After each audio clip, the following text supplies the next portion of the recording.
What is up? What is going on, everybody? I am back with some more Seattle Mariners talk. They're just so much fun to talk about. We got to keep doing it, right?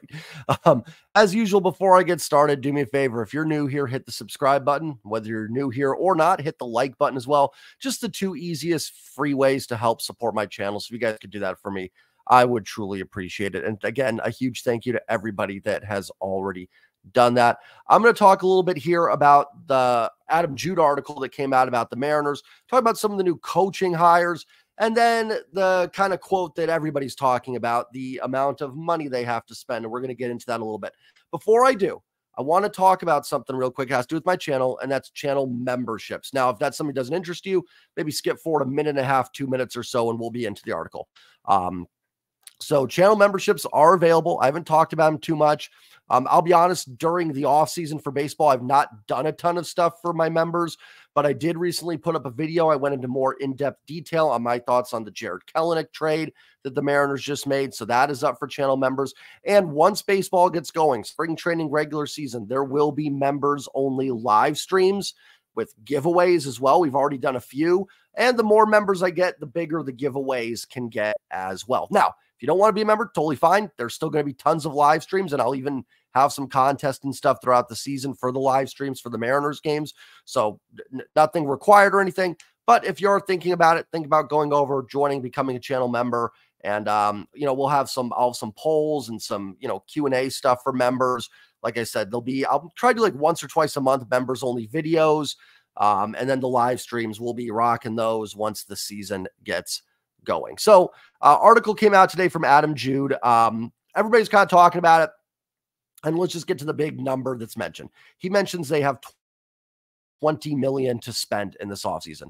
Now, he may have just been, it wasn't a quote from anybody. So take this all like with that context, right? It's not like Adam Jude just got a direct quote from John Stanton or from Jerry Dipoto or Justin Hollander or any other of the Mariners ownership group that said like, oh yeah, we're working with 20 million this offseason. So I would say take a deep breath on it, but it's still concerning, right? That they've shedded this payroll here in the last couple of weeks and all they have to spend on this season is 20 million. I'm going to go over the whole article piece by piece here so we can really break it down. I don't want to just focus on one little tidbit and take anything out of context. So I am going to pull the article up here and we'll just go through it and I'll talk about what we see in it and everything and go from there. Let me make sure I can share it. And I don't know if you guys will be able to read it, but I'll kind of read through it for you guys. Again, credit to Adam Jude here. This is his article from the Seattle Times, posted 11:58 this morning. If you're not following Adam on Twitter, go do it. So he starts from the start of the offseason, the Mariners front office prioritized one area to bolster offensive production in 2024.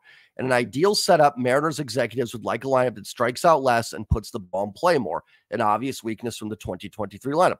I agree. I'm not as anti-strikeout as some people. Like at the end of the day, outs are outs, whether you're making them through grounding out or striking out. Like Ty France struck out less than Teoscar Hernandez, but you're going to tell me that Teo was more frustrating than Ty last year? Of course not. Now, obviously, the more you put the ball in play, the more things can happen. You can get runs in, from ground out, sack flies and stuff like that. So I agree to cut back on the strikeouts. I don't think it's like the most glaring issue, but I'm fine with that overall. The Mariners shattered the franchise record for strikeouts in 2023 with 1,603, strikeout rate of 25.9, ranked second in MLB behind Minnesota. I'm actually surprised the team struck out higher percentage than the Mariners. I'm not going to lie. So this quote from Jerry Dipoto, we really want to change the way our offense works. Jerry Dipoto, president of baseball operations, reiterated this week at MLB winter meetings in Nashville, Tennessee. Sure, I don't put a lot of stock into GM quotes and stuff. It's just, until actions happen, it's just words. The Mariners created a new role, offensive coordinator. Let me see. Hold on. I skipped something for Brant Brown. They're talking about who's just hired a couple weeks ago. He will also serve as the bench coach to manager Scott Service. I will say this, the way they're talking about Brant Brown being there's Shohei Ohtani, someone that I will never get to watch in a Mariners uniform, probably. It's almost like Brant Brown could be kind of being groomed to take over for Scott if something were to go wrong.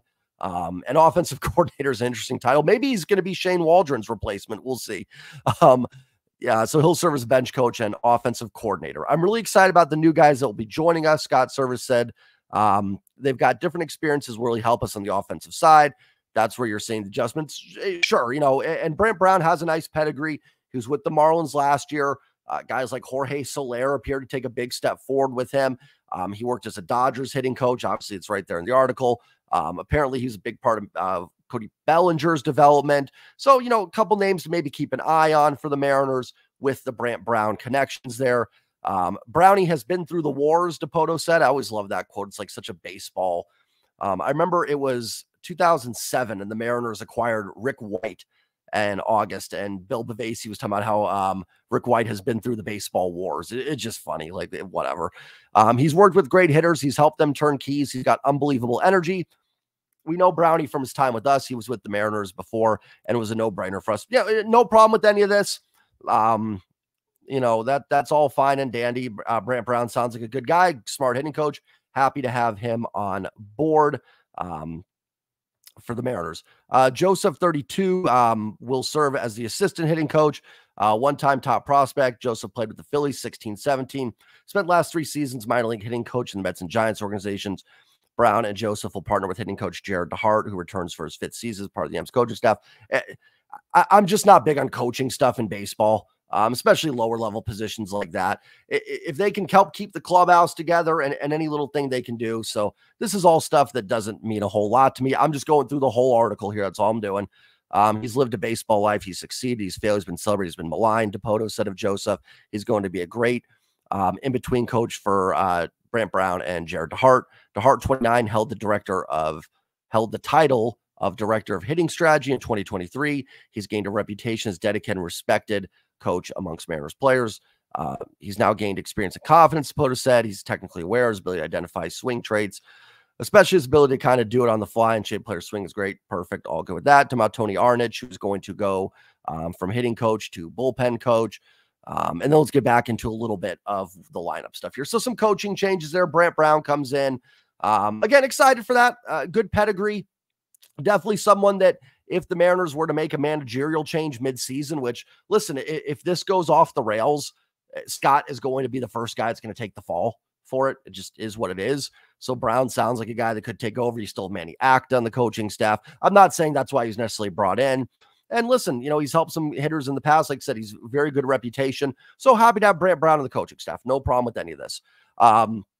So here we go. The Mariners have already made a drastic overhaul of their lineup this offseason, electing not to offer Teoscar Hernandez a qualifying offer, which I was fine with, and then trading away third baseman Eugenio Suarez and outfielder Jared Kelenic. Suarez and Hernandez ranked 2nd and 3rd, respectively, in strikeouts among all MLB hitters, and Kelenic had the highest strikeout rate of any Seattle hitter who appeared in 100 games. Beyond the reduction in strikeouts, their departure served another significant benchmark for the organization this offseason, trimming payroll. Boy, where have we heard that one before? Because of the uncertainty surrounding broadcasting revenues. Okay. Hernandez, if he had accepted the qualifying offer, would have had a $20.3 million salary in 2024. Suarez is due $11 million next season, and the Mariners had to include Kelenic in the trade to get rid of the Marco Gonzalez and Evan White salaries. All stuff we've already known there. This is the part now where everybody's jumping in. The club has now roughly $20 million to spend to find suitable replacements for the 2024 lineup. We'll talk about that. And we'll talk about this quote from Jerry here. There are certain parts about our offense that are very good, Dipoto said this week. There are other parts that we feel like created a weird distribution of runs. We'd like to more evenly distribute our run scoring, and I think that probably happens with more contact. With their payroll limitations and with only so many hitters available, Dipoto acknowledged it could be a challenge to complete this specific offensive overhaul in one offseason. If we can achieve that in the market, that would be priority number 1, he said, Dipoto said. But those players are hard to find, and they're even harder to acquire. So this is really the last part of the article that's the one to kind of focus on the most. Now, I'm hoping it's more than $20 million that the club has to spend, because that's very, very upsetting if they shedded all that payroll, actively got worse, essentially. Like, let's be honest, they are, right? This team is worse than it was, 2 weeks ago. That doesn't mean you can't get better, and I'm okay with shedding some of those contracts, but they are not better. Right now, if the season started tomorrow, the 2024 Mariners are likely worse than the 2023 Mariners. It just is what it is. You're probably worse at third base. You've lost at least a platoon outfielder in Jared Kelenic. You don't have a Teoscar Hernandez replacement. And I'm not Evan White, whatever, but even Marco, like you lose some starting pitching depth. And you're already a little thin at the back end of your rotation, counting on Wu and Miller. There's plenty of time to go do stuff, but that's how they stand right now. And if all they have to spend is $20 million, now, I'll be clear, he says roughly $20 million. And again, it's not a quote, right? This isn't a John Stanton quote. This isn't a Jerry Dipoto quote or anything like that saying I've only got $20 million to spend. But we've heard some of the quotes in the past week from Scott Service and from Jerry Dipoto, right? Scott even sounded a little frustrated, like, hey, we only can work with what we have from ownership. That wasn't the direct quote, but essentially what he was talking about. And Jerry's kind of muttered the same things, in terms of payroll flexibility. This is my thought on this, and this is my thought on what the goal was this offseason. And I think Mariners Mojo talked about it earlier today in their stream a little bit. But one, I think they thought they'd have more payroll flexibility, Jerry and Justin. Number two, I believe that the thought process was, here, you can have one of two, and I'm not the first person to say this, but there was one of two offseason approaches you could take. You could go with last year and just try and fill in some pieces here and there, go get this year's Colton Wong, AJ Pollock, hope they work out better. And listen, you have an 88-win team. Maybe that's enough to put it over the top. Or you can shed payroll and try to make bigger moves. Well, it looks like Jerry so far has tried to shed payroll to hopefully make bigger moves, but it seems like they're still not having a lot of money to spend. $20 million, I don't know if that's enough to fill all the holes that this team needs to fill. Listen, this is not a terrible baseball team, but again, our goal here, this isn't, 5-6 years ago. It's like, oh my gosh, we just want to see this team make the playoffs. We've seen it now. We tasted it. We want this team to win a World Series, or at least be there, right? To be in that running for a World Series. And the way the roster is right now, unless you just get exceptional jumps from all the current players, they're just not there. And what does $20 million leave you with? Thinking about it, like, it's certainly not enough to grab, one of the huge names out there. You could maybe sign Cody Bellinger, and that's all you're getting. So you take the roster as it is now and you put Bellinger in a DH. And listen, I'd rather have that than nothing. But I want multiple moves. I think multiple moves need to be made. I think you need to sign some free agents. You need to make some trades. And $20 million just leaves you with looking for either one player, or it leaves you looking for what? Like Carlos Santana to come back in DH, and then, Randall Grichuk in right field. I don't know. Jock Peterson. Like, what does it leave you going out to get right now? It doesn't give you hardly any flexibility to make those moves. And here's my thing. This is where it's frustrating to me. Like, if that's the budget that ownership has, listen, here's my thing with Mariners ownership. Not a fan, right? Like, either, I've said it before, either broke or cheap. They're one or the other. I don't know which one. I really don't care, because I care about results, and I care about what the final product is. Like, I don't care why they're not spending the money, really. I honestly don't. Maybe they're hoarding it. I have no clue. But the bottom line is, it's not good enough to run a professional baseball team. It's not enough. It's not enough investment in this team, a team that's good, a team that should be in this. This is the exact type of team an ownership group should be pouring money into. You have a city in Seattle that is dying for a winner. You have a football team across the street that's in, I don't want to say a rut, but I think it's lost all of its magic from the LOB Super Bowl era. I think we all still love the Hawks and some of the stuff they've done, but it's lost a little bit of the pizzazz, if that's a word, that they had. This city is dying to embrace this baseball team. This is a great core. That's my frustration. I love the core of this team. Cal Raleigh, J.P. Crawford, Julio Rodriguez, George Kirby, Logan Gilbert, Luis Castillo, Andres Munoz, Matt Brash. I love that group that's in place there. I love some of the role players they have too, that can help this team. But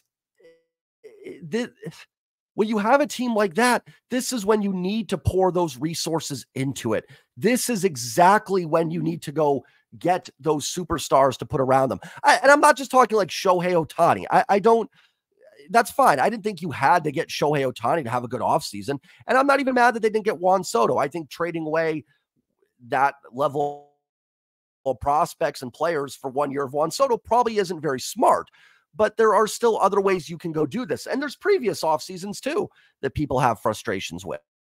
where they didn't spend a ton of money. So I think that's my frustration with it. I don't really care why they're not spending the money. It's, I don't want to say it's not my business, but it's like, does it matter? Does it matter why the bad person's bad? No, they are. That's what they're doing. Maybe John Stan and company weren't hugged enough. I don't know, but or maybe they don't have the money, and you guys can comment all the reasons why, and that's fine. Like, there's probably tons of reasons why, but this is the exact type of team that should have more money poured into it. And here's my other thing. If that's all you have financially to make room for, and that's all the budget was allowing, I might have just ran it back. Like, keep Geno at third base. You probably know what you're getting. Keep Jared Kelenic and hope he takes that step forward for 2024 and can develop into a superstar. He's still only 24 years old, right? I have no problem salary dumping those guys. I really don't. Get Marco's contract off the books. Get Evan White's. I'm even okay getting Geno's contract off the book. But then you've got to be all in to make those replacements for it. If you're trading away players like that, you got to get better ones. It doesn't have to be in that position. Like, if Luis Urias is going to be your third baseman, that can be fine. But then the rest of the lineup needs to be filled out with much better talent. You can't just go in and say, okay, Luis Urias is at third, Jock Peterson's in right, and we get Justin Turner for DH. I love Justin Turner. That's who I want the Mariners to sign. But, like, you're not better there. Urias at best is a lateral move, right? You're just making these lateral moves, and you're not making the moves to get better. If you're going to shed those contracts, it's got to be for a reason. And listen, again, a lot of this is speculation. A lot of this is stuff that, like Adam, and this isn't meant to be, critical of Adam Jude here or anything like that. He's just making a comment. It may be more than 20 million, but I think we'd all agree it's probably between 20 and 30, maybe at best 35. Now, if you've got 30, 35, I think there's some moves you can make. And there's some things you can do to get this team better. I think they'll do something. And there's still trades you can make, but you still have to take on those contracts as well. Those contracts aren't free either. Even if it's someone that's under club control, that they still cost money. And it's just frustrating because, now they're blaming the TV deal with Xfinity. I don't know too much about that, but the Root Sports Xfinity thing, I don't know. It just kind of seems like, and like I said, broke or cheap, whichever way you want to go with it, it's not good. Hold on, guys. Sorry about that, everybody. Phone's going off. Sometimes the old 9-to-5 job comes a calling and things must be taken care of. So trying to pick up on where I was. Listen, it's just very frustrating with this group because it forces, and it's why I'm not super harsh on Jerry and Justin. They made mistakes, right? No GM or anything is perfect, and there's plenty to criticize them for. But I don't think that's going to change anything with a new GM or a new president. As long as it's the same ownership group, you're going to run into this. Can this team compete? Absolutely. They've done a good job building up a solid core. They have done very well with that. Like I said, they have the pieces in place to compete. If you get like a huge jump forward from Julio, Cal, Kirby pitches like a Cy Young, Castillo pitches more 2022 than 2023, sure, I think this team can absolutely still compete, but it's fringe competition at that point. It's 84, 85 wins. Maybe some things go right, you get in. This team is so close, and that's where my frustration is. And even so far to start this offseason, like, they have to take these 3-4 steps backwards in order to take 1-2 steps forward, and all you end up doing, and again, maybe a bombshell is coming, right? That this could be so dated by the time, the Mariners make a signing and saying, wow, I was dead wrong. And I hope I am. I truly hope I am.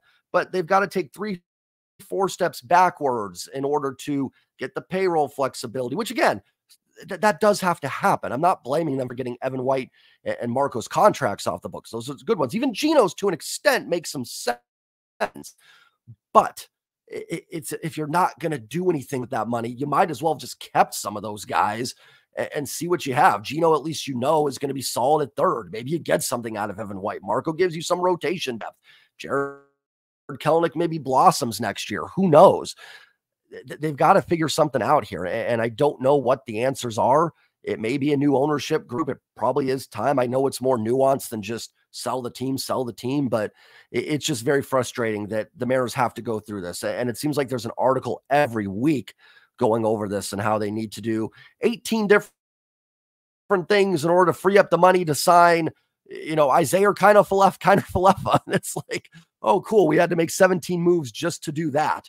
And it shouldn't be that way. This team should be able to, and again, I don't need them to be the Mets. I don't need them to be the Padres. It's not what I want. I don't want them just spending money freely. I'm not on here saying, I'm not even a big spend guy. I do think draft, develop, trade can work and win you championships. But the way to supplement that is to add in some of these guys that can put you over the top. That's when you make the big moves, right? Like you can build up. I don't think in 2019, 2020, or even 2021, this team should have been spending tons in free agency. You got to build up that core. But now that core is there. We've seen this team in the playoffs. We've seen it get close. We saw it in first place in the AL West last year, with 10, 15 games left.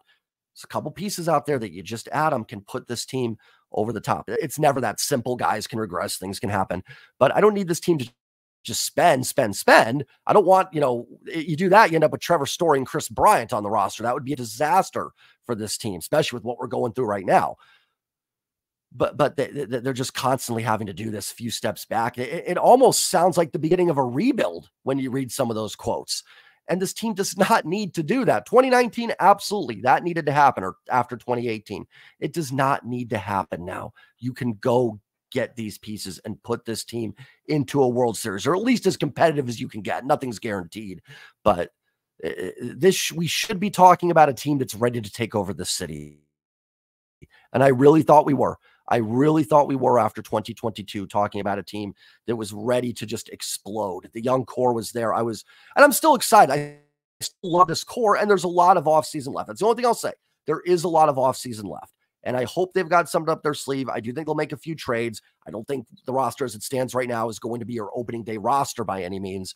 But it's just frustrating that it seems like it's such a struggle. It is such a struggle for this team to have to do all these things instead of just simplifying it as best they can. So that's all I've got. Let me know your thoughts. Remember to hit like, comment, subscribe. Think about becoming a channel member. We're going to have a lot of fun with it. I'm still super pumped for baseball season. Do not get me wrong. Love the core here. I think there's still a good chance this team can compete next year, but they need to start putting the pedal to the metal. So have a great night, everybody. Enjoy your Thursday. Go Mariners. Peace.